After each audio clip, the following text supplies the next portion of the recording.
past the clouds, over the dark night. She reached up to the sky of stars and caught the red-hot light of the North Star.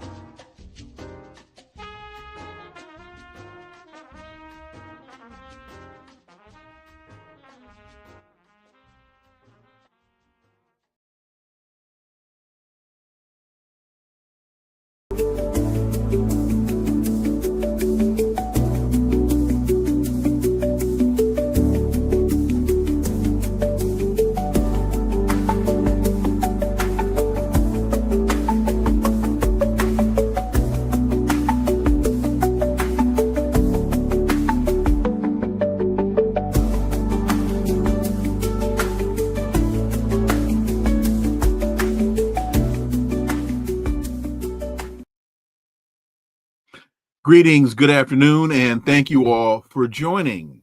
South Korea's highest court has removed embattled President Yoon Yeol from office, ending months of uncertainty and legal wrangling after he briefly declared martial law in December and plunged the nation into political turmoil. During this time of Trump-induced uncertainty and mayhem, what are the short and long-term implications of this action for South Koreans and for international relations? Let's connect.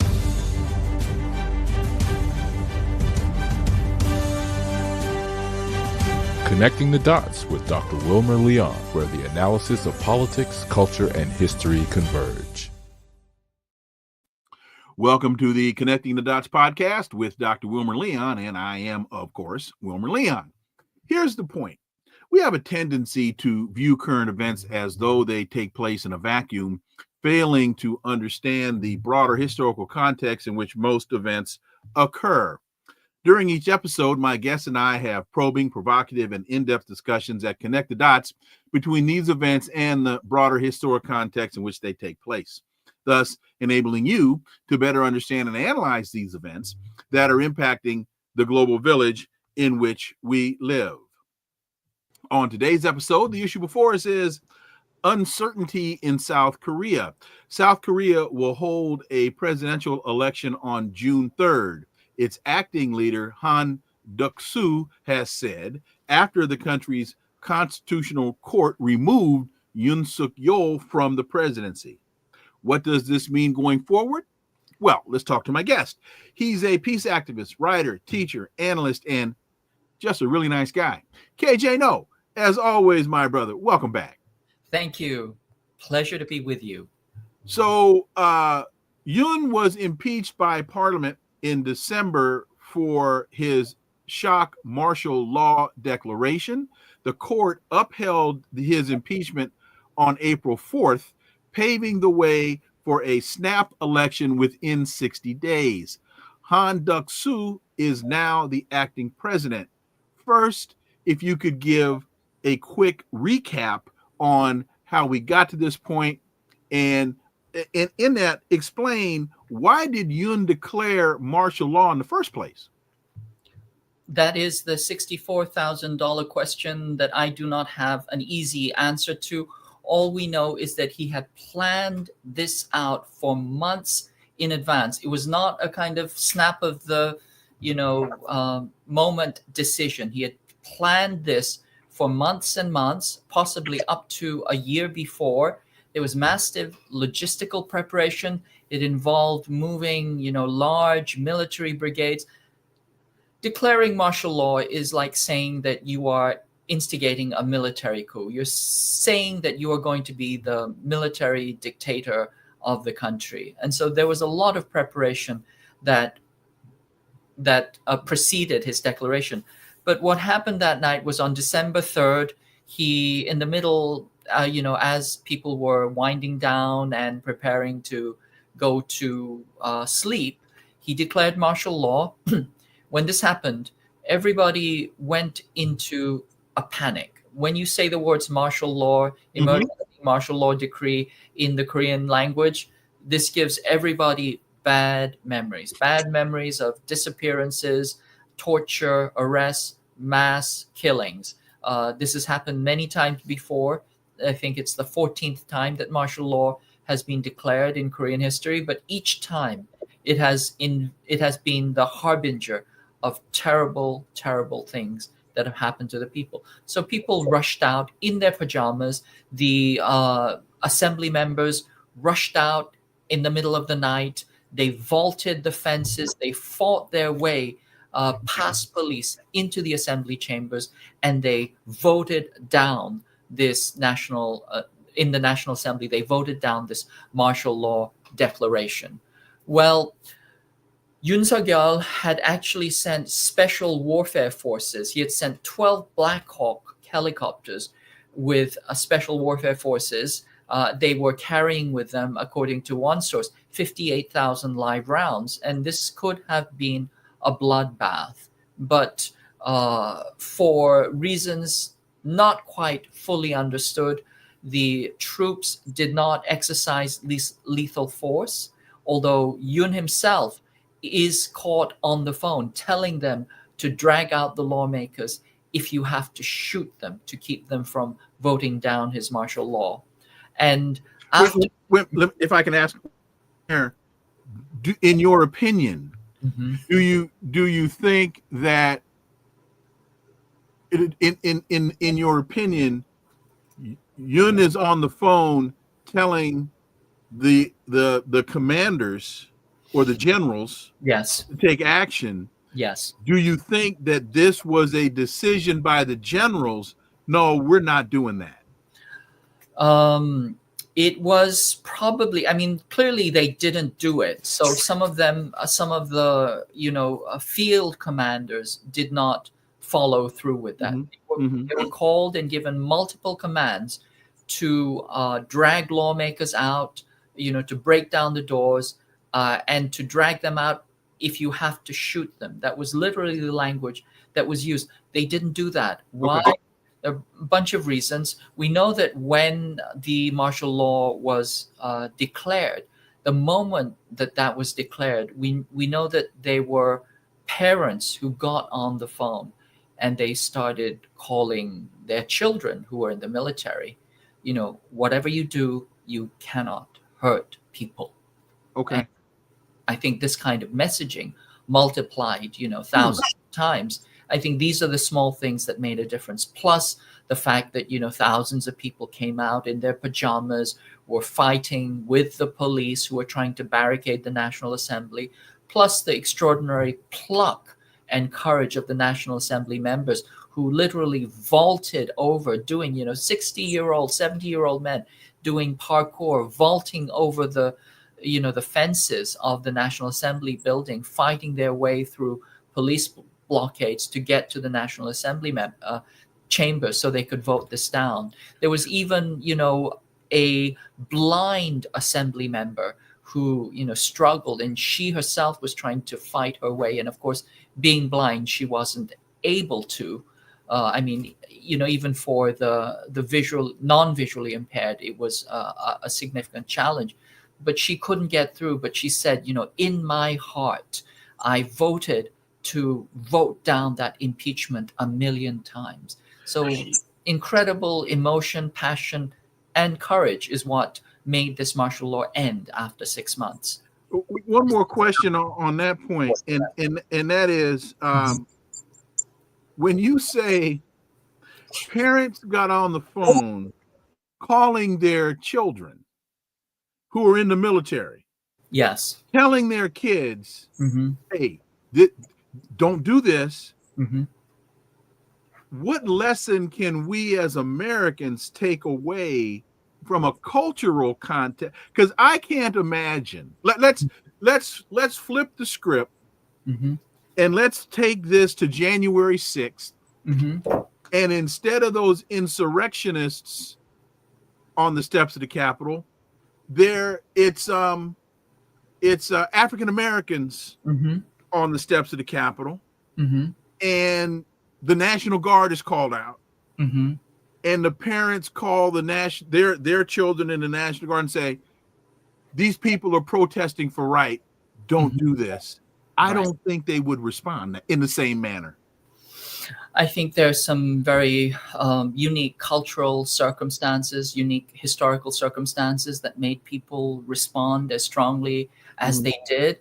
I wish that we had the same level of courage and commitment and solidarity to challenge, these types of things when they arise. Mhm. Just other examples. Who's on the streets late at night at that time? Well, delivery drivers are people, delivering drivers.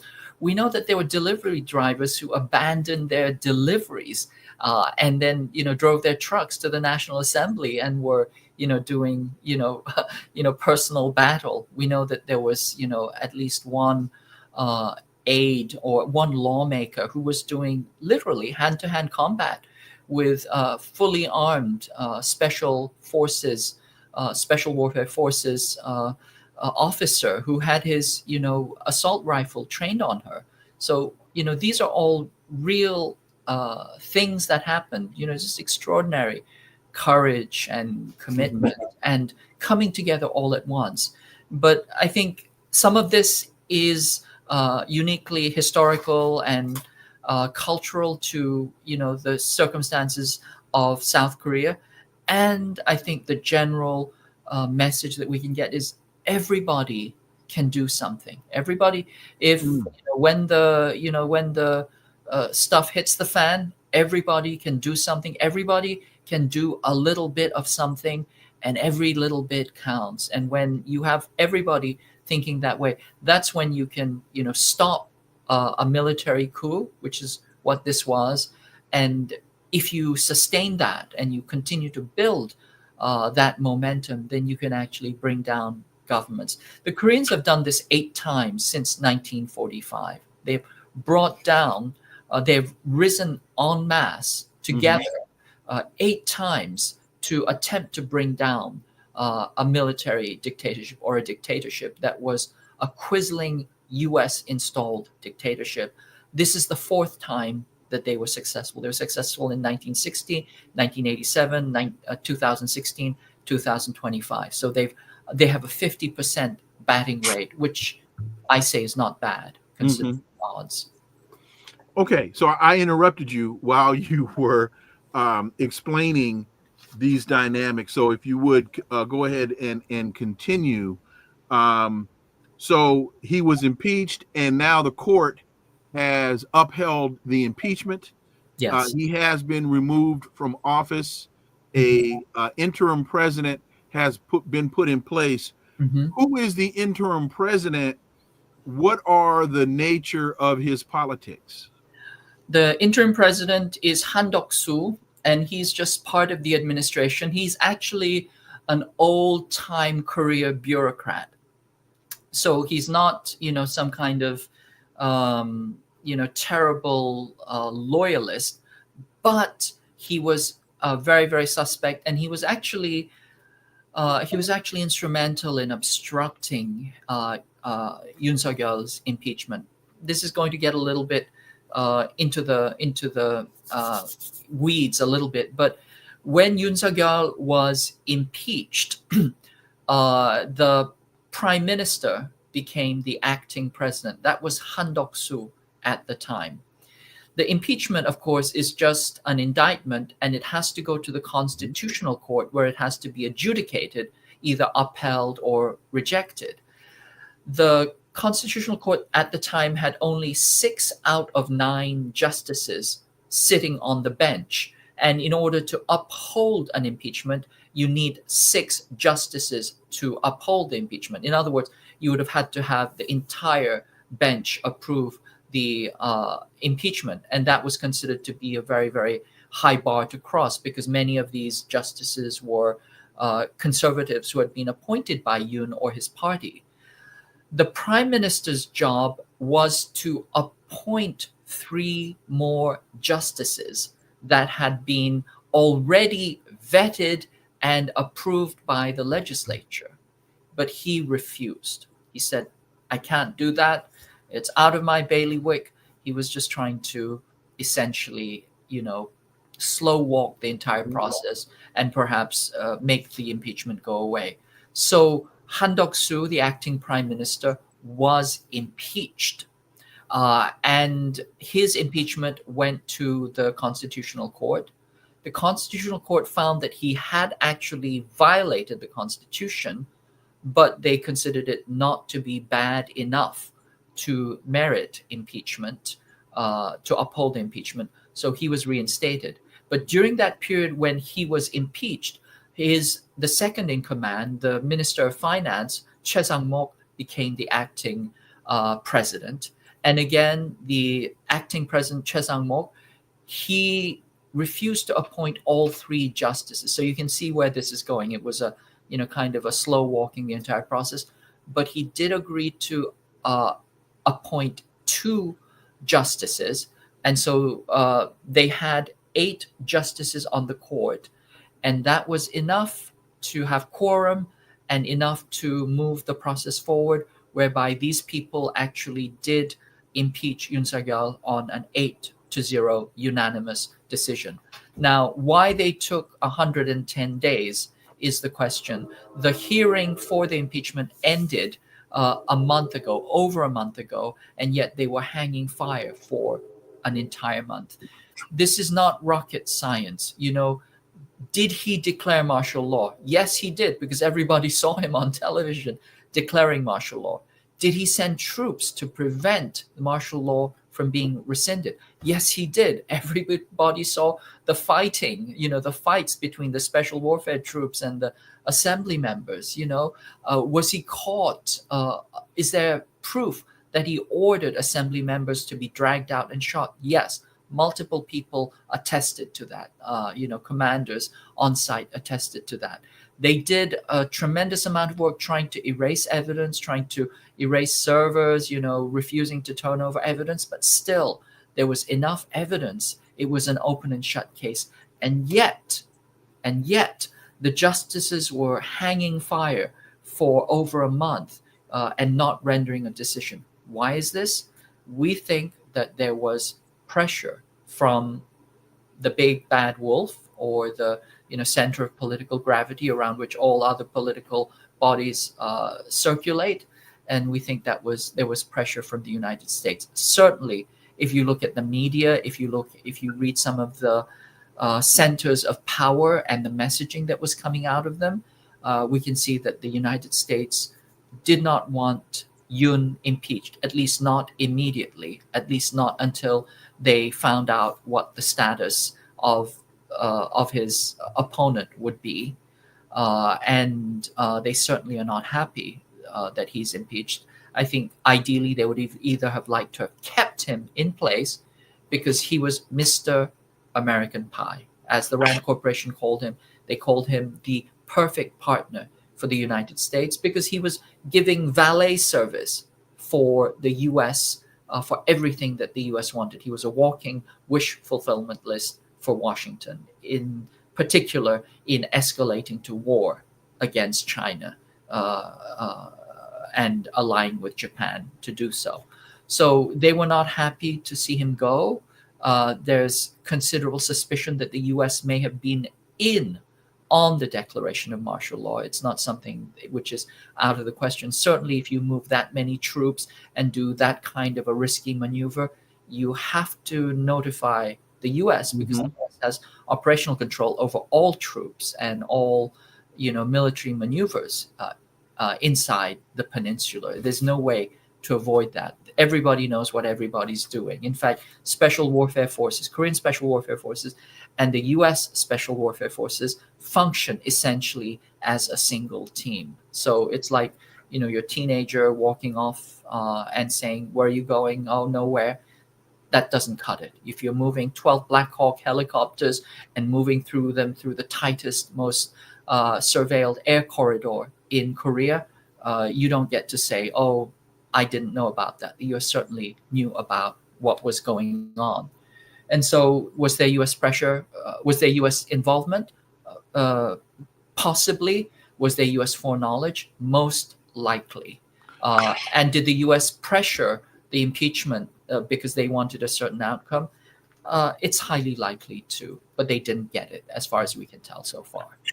So is there concern that the United States, through its machinations and pressures and other tactics, could either have President Yoon reinstated, or as we get closer to the 3rd of June in the elections, that the hand of the invisible Adam Smith's invisible hand could hold sway over the outcome, to either reinstate Yoon or to elect a Yoon-esque type individual.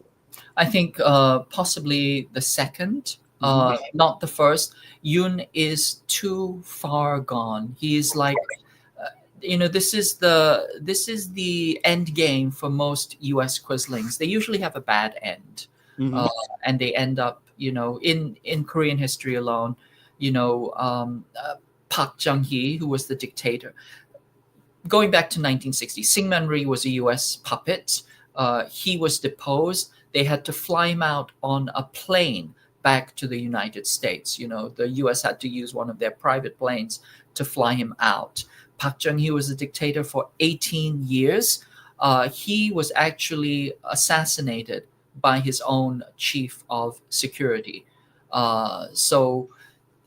Actually not the chief of security, by the head of the KCI, Korean Central Intelligence Agency. He was shot by the KCI, is assassinated. And then his dictator successor, Chun Doo-hwan, was arrested and sentenced to prison, actually sentenced originally to life imprisonment, later pardoned. His successor, another, quasi-dictator, although he had taken off his uniform, was also sentenced to prison. Park Geun-hye, who was impeached in 2016, was sent to prison, and she served several years in prison for corruption and abuse of power. And Yoon Suk-yeol falls in the same category. Not only has he been impeached, which means that he's lost all of his presidential powers, but he has also lost his presidential immunity.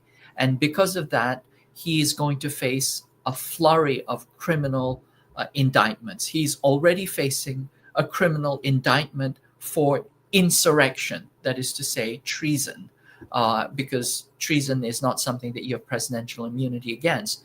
But they're going to pile on, I'm quite certain, additional charges on him. So he is essentially not simply a lame duck, but a duck, a dead duck that is being basted and roasted right now.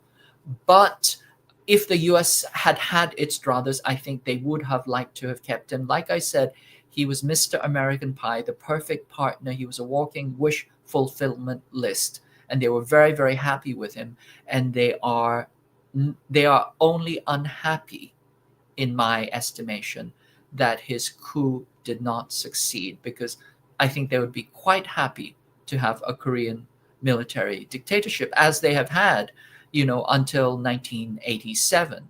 Half of Korea's history has been a military dictatorship, enforced by the United States. So they're kind of falling back on, backup plans. I think they would like to see a strong center-right, centrist, right-wing candidate who will challenge the very, very strong, almost a shoo-in candidate on the opposition party, Lee Jae-myung, who actually ran against Yoon Suk-yeol in 2022 and came very, very close to beating him. Yoon Suk-yeol's margin of victory was 0.7% of the votes. It was the tightest margin of victory in Korean electoral history. So Lee Jae-myung is coming out. He will be most likely the candidate. There are less than 60 days, about 55 days now, before Koreans will have to vote. Lee Jae-myung is about 25% polling percentage points against any other contender. So this, under most ordinary conditions and political circumstances, Lee Jae-myung would be a shoo-in to be elected to be the next president of Korea. But we have to wait and see, because there's still possibility of mayhem. There's still possibility of dirty tricks. We know that the U.S. does not like Lee Jae-myung because he would rebuild relations with China, and also, he recently survived an assassination attempt. This is very serious. Somebody tried to drive, a dagger right through his throat. So it's very, very, kind of violent attempts have been made against him. Oh, okay, I remember. Okay, that guy. Okay. Yes. Okay. Yes, but I always say the guy's made out of, he's not a weakling. He's made of stern stuff. For those who are interested in his background, he started working in a factory when he was 12 years old. He dropped out of school because he couldn't afford to go to school, so incredibly impoverished. Started working in a factory when he was 12 or 13, sweatshop. And, in Korea, this is what poor families did. If tuition was a pittance, but even then, many poor families couldn't afford that pittance. And so they would send their kids into factories. And if you send your kid into a factory or sweatshop, it's like selling them to a whorehouse or a brothel. Their lives are effectively over. They are never going to get out of that situation. And that would have been his lot if, he was a normal person. If he's lucky, he would have died at the age of 40 from cancer, from all the chemicals he was inhaling. Is that still the plight for a lot of Korean children today, or have recent governments been able to improve the standard of living for the poor in Korea? Yes and no. I mean, there's still a lot of extreme poverty. People live in, really kind of terrible slums. So South Korea is it's a highly developed country. Mm-hmm.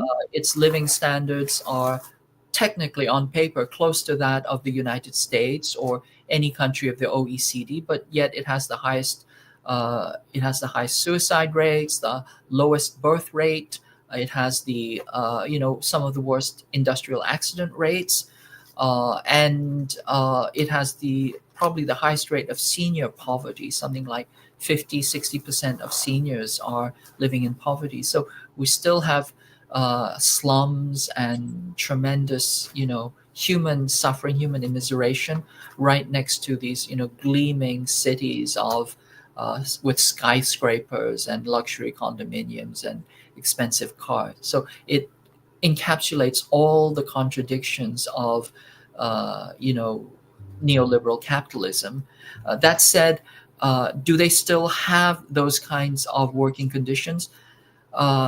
Not so much. We don't have, they've moved up the value chain, so they're not sewing Mm-hmm. garments or Right. making, plastic knickknacks. Those things have been exported to other countries in Southeast Asia and Mhm. Asia. And what's interesting is actually the Korean factories have moved overseas to other countries and implemented these horrific labor practices in other countries. So they've actually exported their sweatshop model and the kind of violent, brutal labor exploitation to other countries. So, that's a kind of shameful thing that Mhm. South Korea has been responsible for. And you also still have in South Korea a lot of labor exploitation of immigrants from third world countries. So from Southeast Asia and from, poorer nations, they come to Korea and then they're terribly exploited, often kept in conditions that approach slavery. AP recently had an article, if I'm not mistaken, that the United States is finally deciding to sanction South Korea for slave labor in its salt farms, like salt mines, salt farms. Mhm. Literally, they had slave labor and probably still do have slave labor on salt farms where they take disabled people who don't have cognitive capacity and then keep them working and locked up and beaten, etc. So there's still a lot of labor abuse that goes on. It's just not across the board, which was the case during Lee Jae-myung's time. In Lee Jae-myung's time, we're talking millions of young children, ages 12, 13, 14, working in sweatshops and factories, working 16, 20, 24-hour days, and often being shot up with methamphetamine just to keep them awake and working. So this is just ugly, ugly stuff. And it's the side of Korea's development which nobody tells you, but which is actually very real and concrete part. It's the ugly side of South Korea's capitalist development. It was built on the backs of human suffering, human tears and blood. And specifically in Yoon Suk-yeol's case, his arm was mangled twice. So he actually does not have use, if I'm not mistaken, of his left arm because he was caught in machinery twice. But even so, having gone through that, he attended night school even as he was working in factories, and he passed the high school GED, the middle school and the high school GED, got himself a scholarship which sent him to law school. When he finished law school, he aced the bar exam and then ran for political office and became the mayor and then the governor of a major province. So this man he's made of incredible stuff, and every hardship that has been thrown against him, he has risen above. So he's a man, he's not only a survivor, but he's a tough fighter, as opposed to Yoon Suk-yeol, who was born with a silver spoon in his mouth, failed the bar exam 8 times, passed on his 9th time, and was a ne'er-do clown of a playboy this is exactly the type that the United States like, the clown, quisling playboy who is pliable, that they can, bend to their will. Now I have a much better understanding of, I remember when this first happened, there were those who commented that Yoon had basically instituted a coup against himself. Yes. And understanding that usually a military general takes over an established government and then declares martial law as a way of galvanizing his or her support. But in this instance, he was already in power, so he basically implemented or instituted a coup against himself and has now lost. Something that a lot of what you said, of course, is always interesting, but you made the point about a high rate of suicide, and I'm surprised in a culture in a culture such as Korean culture that there would be a high rate of suicide. Do you know what is or what are the major factors contributing to suicide in South Korea? It actually has the highest rate of suicide of any country in the OECD. And that is also coupled with the lowest rate of birth of almost any country in the world. I think currently the birth rate is about 0.7, which is certainly less than the 2.2 replacement rate that you need, and much lower than the 1.5, which is the average for the OECD. So it's currently starting to the population is dwindling. They don't even have enough people to keep the primary schools open at this point. They're shutting them down en masse. Really? Yes, absolutely. Wow. Yeah. So it's a society which is, facing some serious demographic challenges, much, much more serious than the Chinese demographic challenge, which everybody's playing up, but which is nothing compared to Korea. And probably the reason for both the high rate of suicide and also the extremely low birth rate has to do with the fact that it is extraordinarily competitive. It's kind of this naked neoliberal capitalist society, winner take all, this constant competition, this constant status struggle and class struggle. And I think people just feel overwhelmed. A lot of the suicides happen with young kids who are studying and feel like they cannot meet the expectations of their parents as far as academic achievement is concerned. That's a pretty large part of it. It's probably the single largest cause of death among youth and young people. And then you also have a very, very high rate of suicide amongst the elderly, people 60, 65 and over, who gave their everything to feed and educate and nourish and make their children succeed, and then have realized that their children have abandoned them, that they're on their own, because they hadn't calculated for the kind of heartlessness of a neoliberal society where every man or every person is for themselves. There's a Korean book. There's a book on psychoanalysis, which was a bestseller in Korea for a while back. It's on Lacanian psychoanalysis, and the title of it was something like, the role of the individual in a capitalist society. Well, anyway, this book was a bestseller, and it was translated, I think, perhaps from Dutch, and they changed the title in Korean, and the title of the book in Korean was How We Became Monsters. How we became monsters. Essentially, that capitalism made monsters of us all, individualized monsters who no longer care for each other. I think that's one of the key issues that that Korea faces as a society. And if you watch, a genre of film that the Koreans are really good at is the horror film, especially the zombie film. Mhm.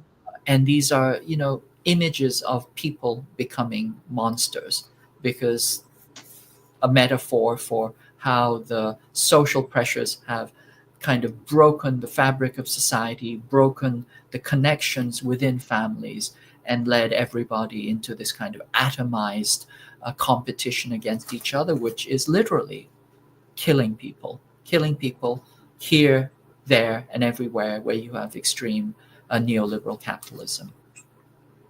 This may be a crazy question. Do you have any thought regarding, would reunification between North and South Korea have an impact on a positive impact on the dynamics that you've just articulated? I think so. I think it's very, very much a long shot, because the U.S. does not want North Korea and South Korea unified. They will go to war to prevent that.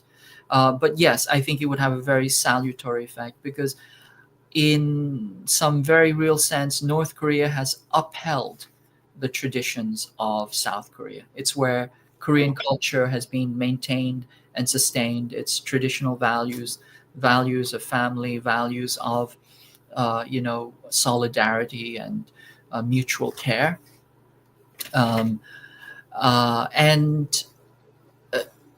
Just to give you again the historical background, which is very important, South Korea, or Korea, was colonized from 1910 to 1945 by the Japanese. Really started in 1845. It was a half century of colonization by the Japanese, and one of the most brutal colonial periods of any country. The Japanese were like the Nazis on steroids. They really were horrific, and what they did to Koreans has been erased from the history books, because it is so extraordinarily brutal. Sounds like Stefan Bandera in Ukraine. Oh, yes. And when you start comparing people to Nazis. At least as bad as that. Mm-hmm. What happened when the Japanese surrendered was the Koreans declared their own state. This was called the Korean People's Republic.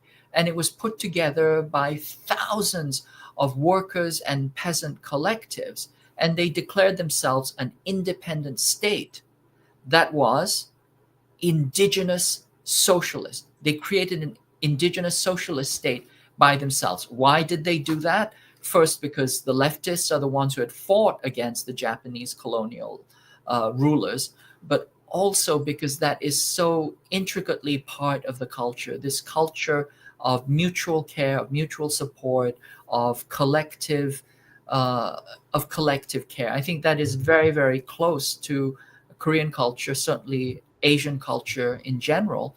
and I think also many Latin American cultures. During the dirty wars in the 60s and 70s, the CIA wrote a report complaining that these indigenous people had an inherent propensity towards communism because of their because of the makeup of their culture, that they automatically gravitated towards communism because communism is resonated for them in this kind of ancestral communitarian culture, which South Korea is very, very still Korea is still very closely tied to, and certainly in the north that culture has been sustained and maintained throughout the whole period. And so in one very, very definitive sense, you can say that North Korea holds the culture, the history, and the traditions of the Korean people, whereas South Korea is this kind of westernized, bastardized, confused and messed up quasi wannabe Western state that is very confused and certainly has fragmented and atomized itself in ways that would actually be unrecognizable for many Koreans. One of the things that I'm always struck by when I go back to Korea, having grown up there for most of my life, is that the people, especially the young women, are no longer recognizable for me. What do I mean that they're no longer recognizable? It means that they have all had plastic surgery to make themselves look different. There's a mental condition called prosopagnosia, which is a neurological condition where you can't recognize faces. I kind of feel like that's what I'm going through. When I go back to Korea, I can no longer recognize the women in my culture because they have had so much plastic surgery to change their features. Why have they done this? Competition, status, etc. But the general trend of this plastic surgery has been to make their faces, or to try to make their faces, look more Western. In fact, the key surgery, it's called a blepharostomy. It's the double eyelid surgery that was originally invented by a U.S. surgeon, a U.S. military surgeon, and then it was the early adopters were prostitutes that were selling their wares to the U.S. military, and they found that if they changed their eyelids to look less Asian and more Western, that they had more customers, and so they were the early adopters, and then that became generalized across Korean culture. So there's a way in which it's deeply westernized and deeply transformed through contact with the U.S. Dr. Nick, you say, well, you say I'm reading your mind. Well, thank you with that last question. And let me tell you, Dr. Nick, that's a very good read.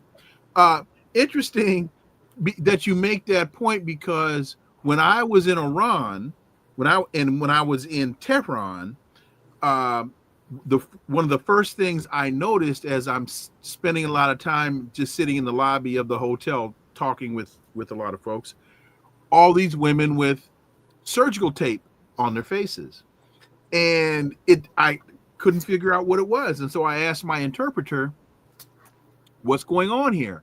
And he said to me, Ali said to me that Tehran is the plastic surgery capital of the Middle East, and that the women there are changing their features because they're looking at Western glamour magazines, and they're trying to have their facial features resemble more Western, and so not only is that an issue in South Korea, it's an issue in Iran. You also have in some African countries this whole skin lightening operation or practice. It is, man, that European thing, man, is some dangerous stuff.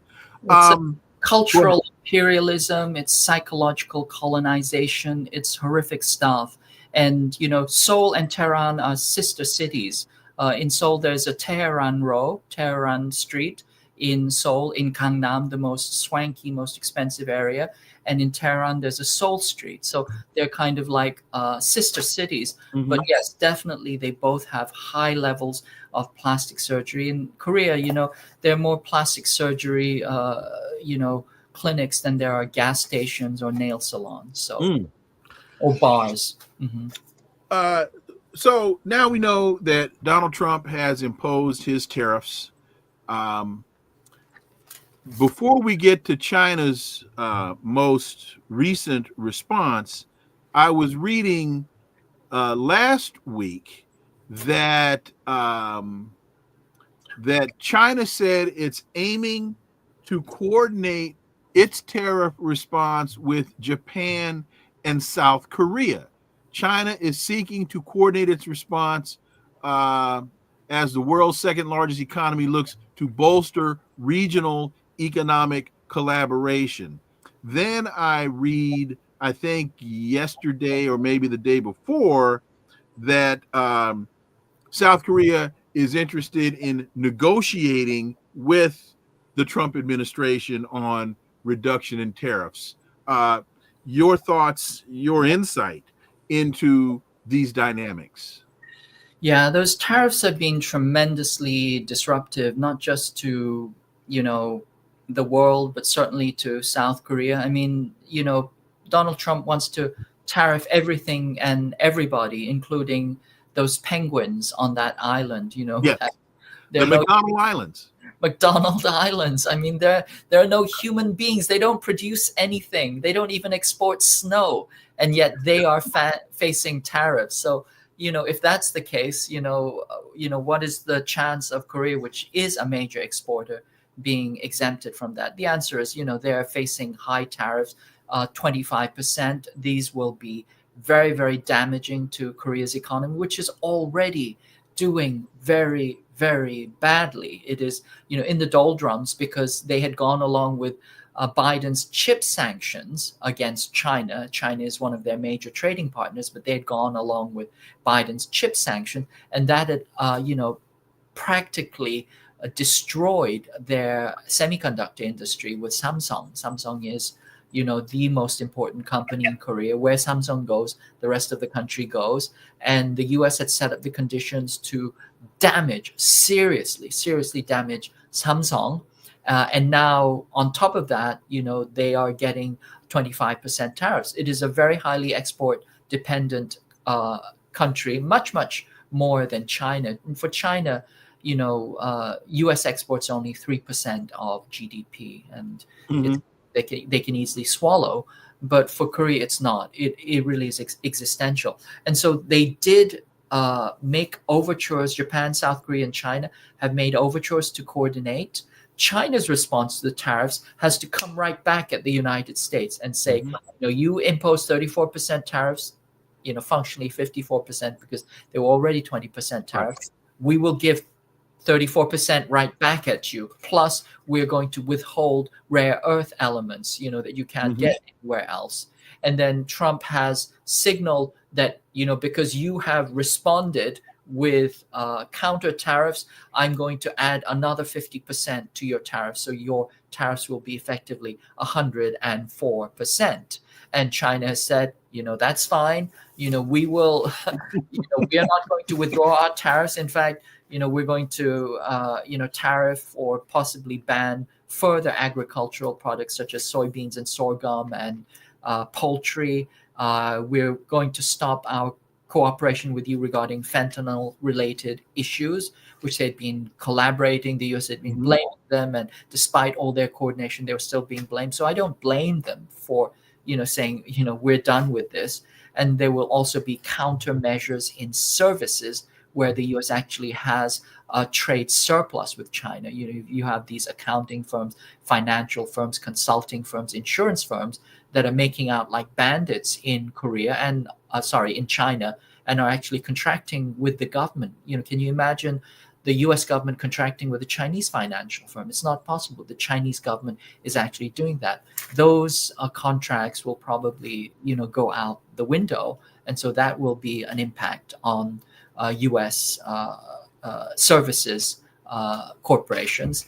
And they will also have said that they may ban the input of American films, and they will also investigate IP abuse or IP benefits of US companies operating in China. So the Chinese are coming out strong. They're signaling that we can go to the mat with you. And in the meantime, I think the US really needs to reconsider that if they were, careful and cautious and rational thinkers.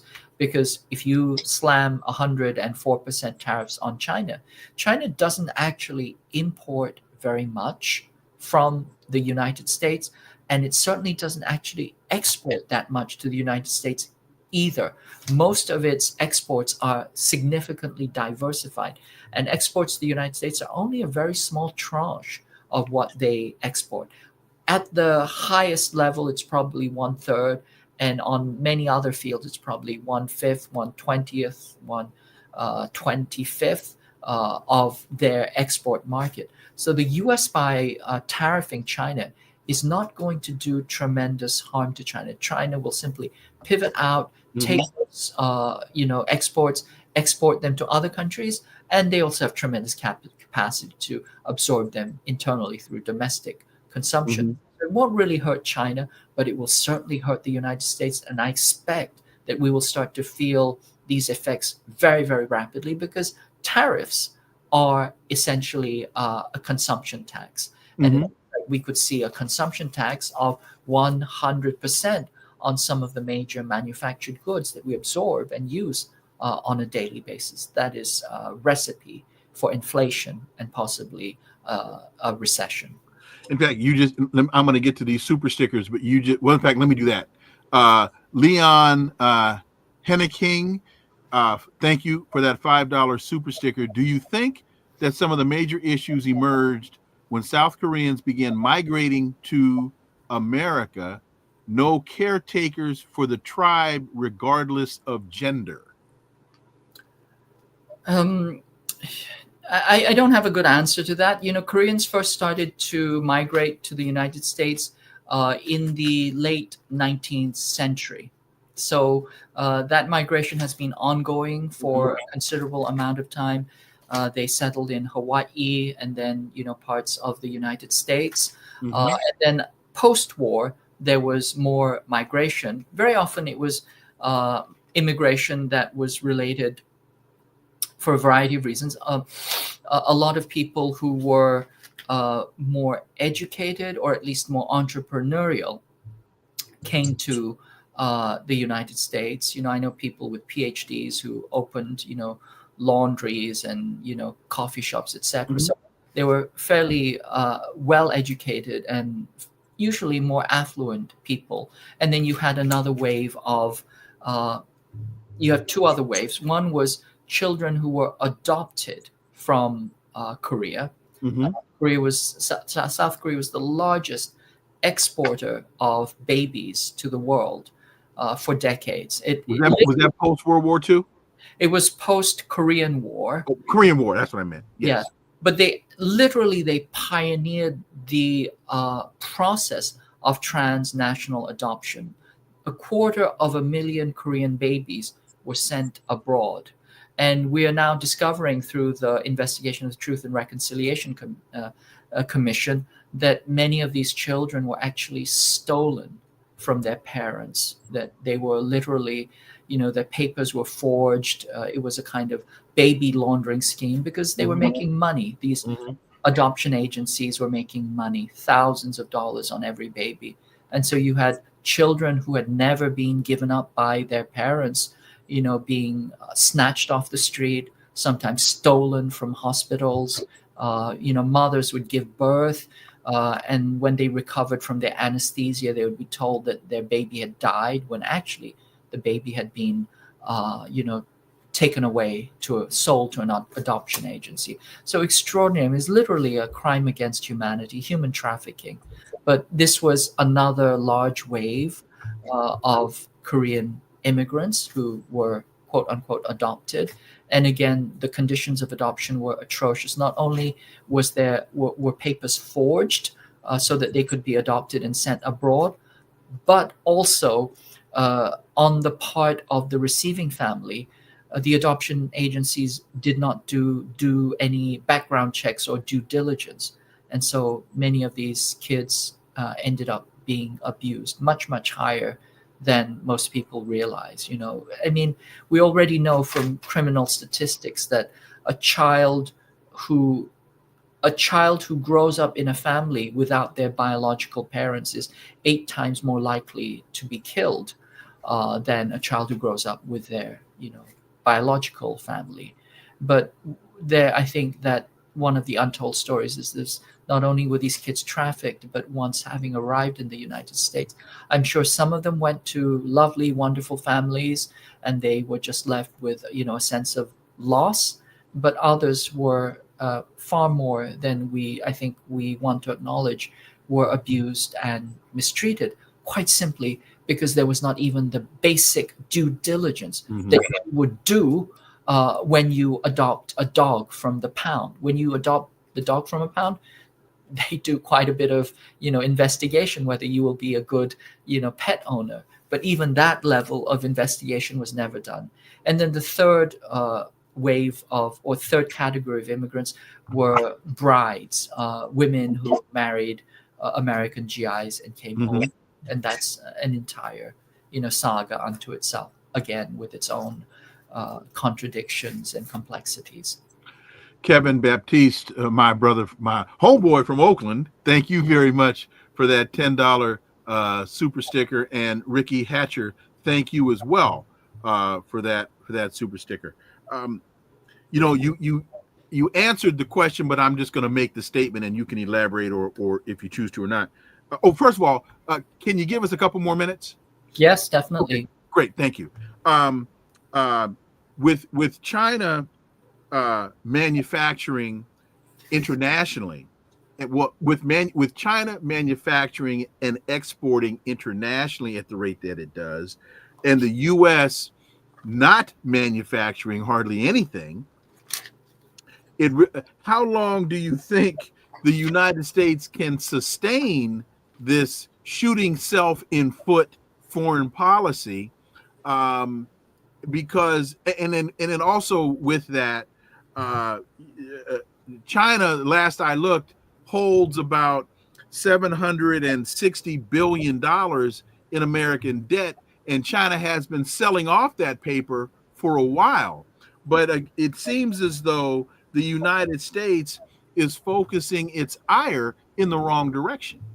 Yes. Well, I mean, I think that focusing of ire in the wrong direction is really a redirection of legitimate anger. I believe that, the American working class has every right to be angry about the way that, jobs have been lost and wages have been driven down, and our living conditions have fallen down into the gutter. I think that the ire, the anger against that is legitimate, but the cause of that has been the ruling imperial elite and the way that they shipped jobs over to poorer countries, and then and the country benefited, but the corporate overlords benefited the most, and they took that wealth that they created and siphoned it up straight up to the top. It was the greatest redistribution of wealth since the Great Depression, or before the Great Depression. And so having done that and created massive immiseration for the vast majority of people here, remember, the majority of people in the United States work and live hand to mouth. 60% of the population does not have enough money to cover a set of spare tires or a big parking ticket. So if you think of that, what they have done is they have decided to see if they can redirect that anger at the other. And here, the easy target is immigrants and those Chinese over there who stole our jobs. Those Chinese didn't steal anything from us. They gave lots of cheap goods, and in return they received paper IOUs that they can never ever redeem. But what the government did is, of that small smidgen of money that they made in that unfair exchange, the Chinese government took that and they made their society better for everybody. They built commonwealth. So they gave, health insurance to everybody. They made sure everybody had a house and food and clothing and free education and good infrastructure, incredible infrastructure. And they, spent 4 times the amount on education that they spent on their military. If we could only, learn from that, then, we would be in a different place. So that redirection of ire is very real. And I believe that is very deliberate and engineered so that people are distracted from the real causes. Otherwise, the tumbrils would be rolling in the streets again. Well, and I'm glad you said that, because one of the things that is missing from the so-called analysis of all of this that we're hearing in the Western media is the United States intentionally deindustrialized. And so to me, the discussion has to start there. Right now, it's as though China started manufacturing just because China decided to start manufacturing. No, the United States did this to itself, I'll say, in the 70s, as it started shipping these jobs overseas. And China, looking to develop its economy, said, we'll gladly take them. But so that part, Donald Trump, why don't you start first talking about, we did this to ourselves, and now we don't have an industrial policy. So even if these countries wanted to repatriate, wanted to bring these jobs back, how do you do it? How long does it take? I think it was Richard Wolff who said on the show last week, speaking to the void of manufacturing policy, he said, when you have a manufacturing policy, the government controls industry. Without it, industry controls government. And that's where we are right now. He's exactly right. Yes, this is where the corporations control the government. It's a plutocratic system where the corporations have their way with the government and with all of us by inference. But this process of deindustrialization has been actually a 50-year process. You're not going to reverse it in a few years, certainly not in started around the 70s. Starting around the 70s. And also during that period, you see capitalism, the system had broken down. It was no longer functioning. It was no longer delivering the profits and the value that it had been accustomed to delivering. And so then the US and the UK, primarily Ronald Reagan and Margaret Thatcher, they implemented what had already started to be experimented in the global South, which was neoliberalism. Now, neoliberalism is you turn the screws on the working class, you drive down wages, you make people work harder, compete harder, and you give the market free rein. Let the market do what it will. The problem is markets, if you leave them to do what they want, eventually they converge towards monopolies. So essentially you're going to get monopoly capital. That's why Microsoft, which still, I still use Microsoft and it still breaks down on me daily. And they have this incredibly crappy product, pardon my French. They've been working on it for 45 years. They still can't get it right. But they are a monopoly in office software, just as Amazon is a monopoly in the consumer retail market, just as you have multiple monopolies in the market. When you have neoliberal capitalism, you allow corporations to have monopolies. And once you move towards monopolies, what you have is, the technical term is in-shitification. That is, you have terrible services, terrible goods, because they don't have to deliver anything. They simply do whatever they want to, and you just have to live with it. And at the same time, they drive down salaries so people can no longer reproduce themselves. They can no longer, pay for their lives anymore, or afford rent, or afford food, or afford medicine. And so there's continual immiseration, along with this continual windfall profits that these monopoly corporations have from gouging gouging people. And then they move overseas because they want to continue their windfall profits. And then eventually, because people are so poor, in fact too poor to buy anything from these corporations, what they do instead is they start to sell, instead of goods, they start to sell loans to people, because people, in order simply to survive, they need to take out loans. That's why a large part of GM's business is not manufacturing cars. It's capital. It's manufacturing loans, right? So what we see is monopoly capitalism monopoly capital leads to financialization, where they simply claim money, have money, and they use that possession of money to claim more money for themselves, gouging the working class even further. This is what we call rentier profits. So everything is a rent. And so once you've moved into that phase, then the entire game is over. We're in a cycle where nothing can improve. Certainly none of these corporations are going to come back and do the hard work of building industrial capital, building corporations and factories where they actually have to do something, build something, sell something, do QA and all of these things, and then see if they can build out. They're not going to do that. We're already in the monopoly capital phase of capitalism. So these notions that the US is going to reindustrialize are completely misguided, in my opinion.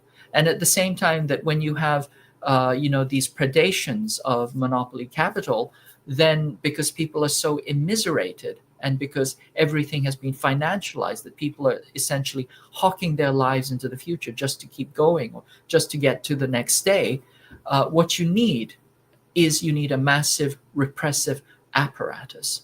So starting 1974, you saw the prison population explode. There were 300,000 people in prison under Nixon, and currently we have over 2 million, probably around 2.2 million people in prison. So the prison population has increased sevenfold, at the same time that policing has become incredibly violent. Literally, they function like occupying militaries, crushing communities under their boot heel. And so all of these phenomena come together. The financialization of corporations, the export of capital, the immiseration of people, and the massive oppressive apparatus that is put into place to keep everything together. And then every 4 years we have, a whimsical election that makes promises that are never fulfilled, and eventually just, screw us even further. And now you have President Bukele telling Lil Marco Rubio, hey, you can send us your prisoners. I think in anticipation of an expansion of militarism as it relates to the domestic population. Talking about China and manufacturing, the one element of this that I left out, I'm 65. So when I was a kid, you didn't want anything that had made in Japan on it. If it was made in Japan, it was junk.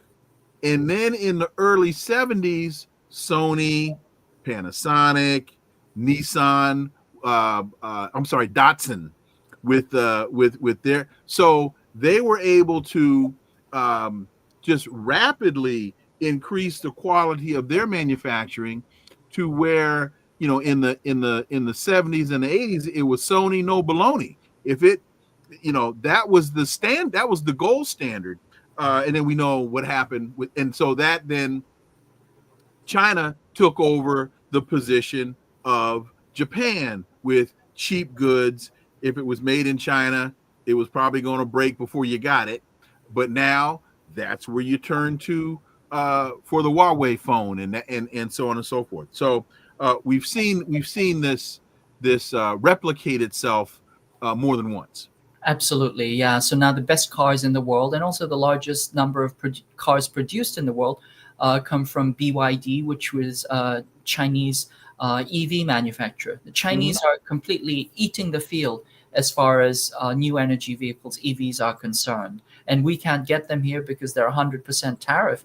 But people in other countries that actually have access to them say these cars are actually, out of this world. They're of a class unto themselves. They make Teslas look like, cheap, junk.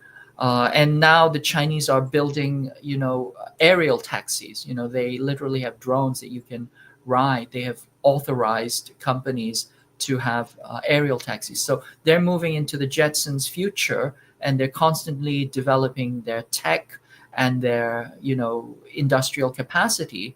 And we have deindustrialized. We have disinvested in tech, at least, the kind of real industrial tech. And we have also disinvested in education. As I said, China spends four times on its education budget than what it spends on its military. In the US, it's the other way around. We spend four times on the military than we spend on our education. So you can see where the priorities lie. But if you do that, if you build common prosperity, if you create infrastructure for everybody, if you build out the social net, and if you have good education, then over the long term, and it takes time, you are going to have a highly educated workforce that is capable of not only building things, but actually innovating and creating new technologies, which is what they're doing. This showed this with, for example, with DeepSeek AI, which blasts the field out of the other for-profit AI providers. Well, before that, we saw that with 5G. And I tell this story all the time, that China, and I know this because I worked for almost 30 years in the telecom industry, that China reached out to the United States and wanted to develop 5G technology as a collaborative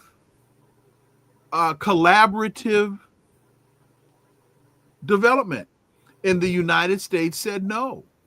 And because, folks, think back, and KJ, help me, as you always will. If I'm wrong, please correct me.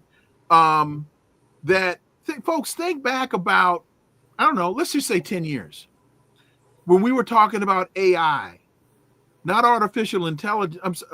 I'm sorry, IT, not AI, IT, the Internet of Things, where we were supposed to be able to ride in our cars, and if you're on your way home from work and you need a gallon of milk, your refrigerator would call your car, and your car would say, hey, before you go home, stop by the store and pick up milk, because the refrigerator had determined that you needed milk. And so there was supposed to be all this integration between your home and your car, and what happened to that in the United States? It died on the vine. Why? Because the United States decided not to work with, this is my conclusion, tell me if I'm wrong, KJ. The United States decided it was not going to work with China on developing the Internet of Things. It was going to do it itself. And what did China do? China said, hey, okay, see you when we get there. And now China's what, on 8G? I lose count, but they're probably at 5.5 or 6G, but incredibly fast, incredibly short latent periods.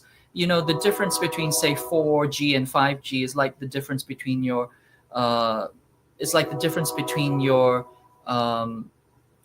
spinal cord and your cerebral cortex, just in terms of the number of connections, the speed, the complexity that you can handle. So, if you can think of the US system as working in this kind of primitive Neanderthal fashion, while the Chinese Internet of Things is working from their cerebral cortex. And they literally have a functioning Internet of Things, which was actually developed by platforms that Huawei developed, not simply, the hardware, but also the software platforms run on Huawei operating systems, because the US kicked Huawei out of the Android system.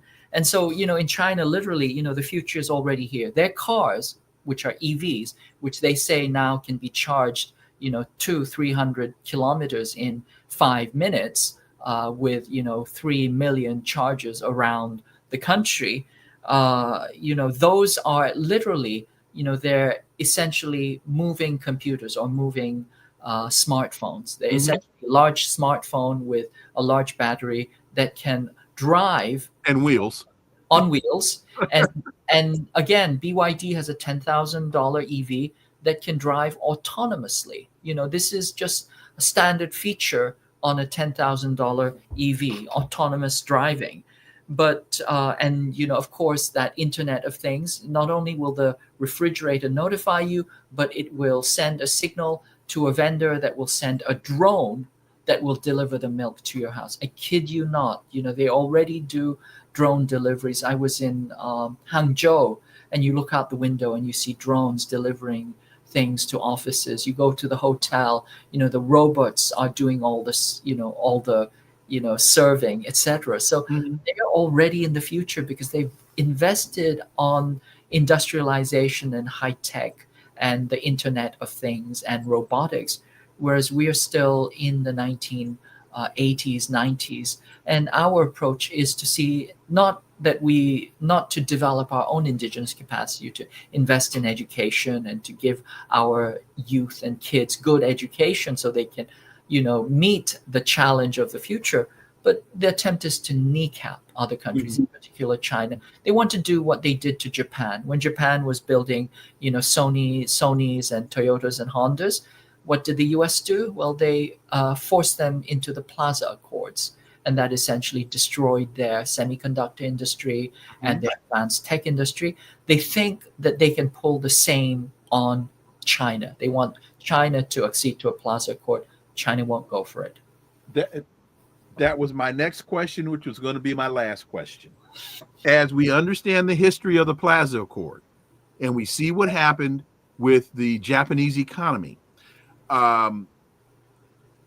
what is your, I'm not going to ask for a prediction, what is your assessment of this tariff regime, especially since Donald Trump is saying, you can't trust anything that he says, but he's now saying all these countries are now looking to renegotiate their deals with the United States. If that's true, and China holds out, just a minute or two on your thoughts on how this thing moves forward. Well, what we import, or what China exports to the US, are smartphones, computers, commodities, batteries, vehicle parts, toys, lighting and fittings, furniture, plastic articles, game consoles and games, etc. And most of those things that it exports to the United States, it has already diversified to other countries. So if it encounters a large tariff barrier, it will simply export to other countries. And there are plenty of countries that will be happy to do business with China without the cost of massive tariffs, massive taxes on every consumer good. What will happen over the long term, both the short term and the long term for the US, is that we will see massive pain on the part of the US working class. We'll see our prices go up, massive inflation. If you want to get that iPhone, instead of $1,000, you will be paying double that. If you want a laptop, instead of $500, $700, you'll be paying double that. So we will be paying double for many of the consumer goods that we use. We will see massive inflation, and over the long term, we will see a definite trend towards a recession. We're already seeing the catastrophic shocks in the stock market. Not everybody is invested in the stock market, but many people have 401ks in somehow linked to the stock market. Trump has, in the words of one economist, unleashed nuclear winter on the economy. And unless he dials this back, none of this is going to get better. So the Chinese are going to survive. They've actually Trump-proofed and tariff-proofed their economy already. The worst that could happen would be they lose a few percentage points of GDP growth, which they're already expected to grow 5%. If they go down to 4.5%, 4%, they can live with that. But on the other hand, I think that the United States is very likely, unless these are simply opening maneuvers and will be rapidly dialed back, I think the US will see tremendous pain, tremendous suffering. It gives me no pleasure to say this, but I think vast majority of people in the US are already struggling, to get to the next paycheck or get to the next day even. I think that will become even worse. We will all be paying an indirect consumption tax. That's what tariffs are. They're regressive consumption tax. And all of those tariff benefits will be given essentially as tax breaks or giveaways, tax cuts to corporations and wealthy individuals. And I think that, I think that the analogy of economic nuclear winter is not exaggerated. I think that we're headed for some very, very difficult times. The Smoot-Hawley Acts, which were the last time we had tariffs, they resulted, in World War II. So I think that unless these are dialed back and unless these are simply opening overtures in, very, very flexible negotiations, I think that we are headed for a world of pain. And everybody buckle up. Willie Hicks says, absolutely amazing that after all these years that people haven't realized that the American model is not working, but year after year, we keep doing the same thing. We expect different results. And of course, that is the definition of insanity. I mentioned the Plaza Accords, 85, 86, I think it was. If you could just explain the Plaza Accords so that people can understand, we've already seen this movie. Yeah, essentially the Plaza Accords were the Japanese economy, especially the industrial economy, especially the tech economy, was eating US lunch. We're talking, of course, about Toshiba, Sony, Panasonic, and also the Japanese car industry, the Toyotas, the Hondas, all of these. These were literally destroying, the U.S., or they were eating up the U.S. market. Just personally, I had a 1992 Honda. I drove it for 300,000 miles until it was stolen, and I would have still driven it, if it had not been stolen. It was stolen. Well, let me say the person that stole it is still driving it. Probably they still are driving it. It's in San Francisco. The mechanic said that this car will drive forever. He said that this car will never stop working. So I'm glad that somebody, is benefiting from it from somehow in some fashion.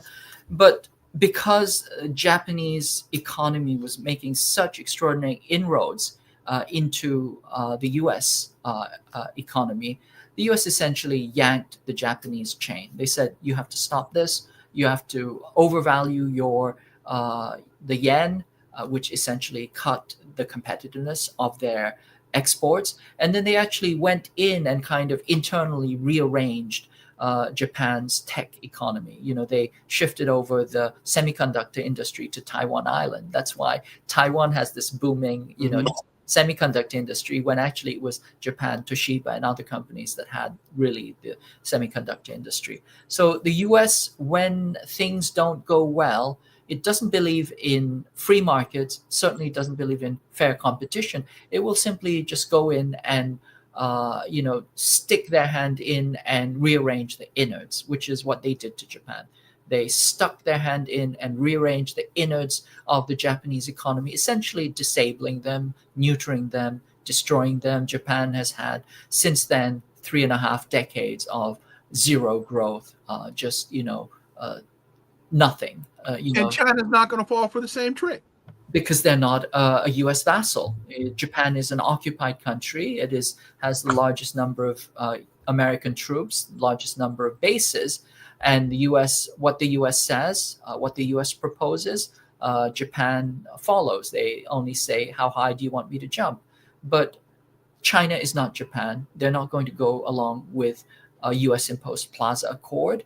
They're certainly not a US colony, and they're not going to, it's not going to turn out that way. So wrong scenario, wrong strategy. It is not going to work. And once again, it speaks to the foolishness of the current and continuing misleadership class that seems to think that it can force its way on the largest economy on the planet, which is, leaving us in the dust in the current moment. KJ Noh, my dear brother, thank you. Greatly appreciated. Phenomenal conversation.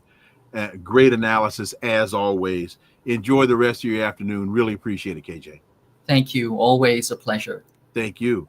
And folks, as we discussed yesterday, if you've been tuning in, you haven't gone back to the YouTube page and listened to some of the previous conversations, you're really missing out, because this is not the first time I've had KJ on the show. You can find a number of, if you liked what you heard today with KJ, phenomenal interviews that we've done with him over time.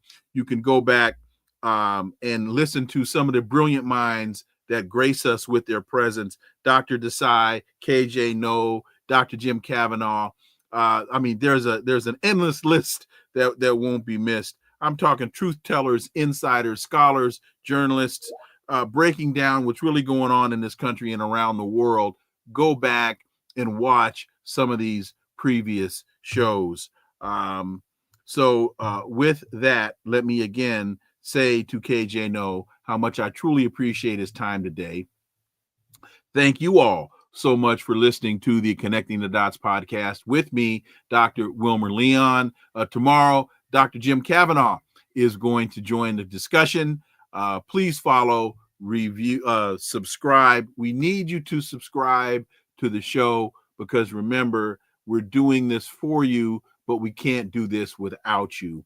Leave a review, share the show, click the like button, go to YouTube and subscribe. All the links are below. Remember, this is where the analysis of politics, culture, and history converge.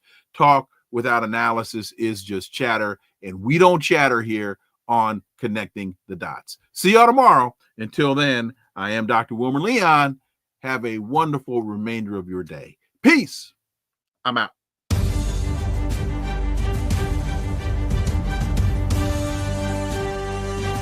Connecting the Dots with Dr. Wilmer Leon, where the analysis of politics, culture, and history converge.